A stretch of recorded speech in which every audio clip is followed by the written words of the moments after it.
This is Darius from therabbitpad.com, and in this video, I will show you how to create custom substitutions in Google Docs so that you can automatically expand shortcuts into full words or phrases, saving you time and effort.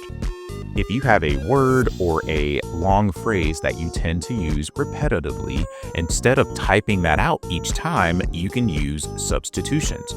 This is what you do to get that in Google Docs.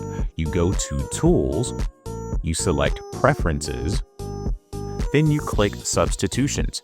Here you will see a list of shortcuts that Google Docs already uses, and if you want to add another one, you'll work with this box at the top. In the Replace box, you want to place the shortcut that you want to use. So I'm going to create a shortcut for the phrase subscribe to my channel. So for the Replace, I'm going to put the shortcut, which will be SU in this case, and then here I'm going to put subscribe to my channel. Once you are done setting your preferences, click OK. Then when you want to use that phrase, type the phrase and then press the spacebar. For example, I typed the word please and then I typed the word SU and then pressed the spacebar, which then filled in the rest of the sentence.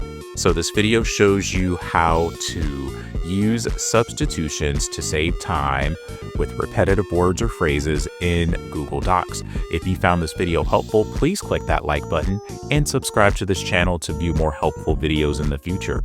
Also, please be sure to visit my website at therabbitpad.com.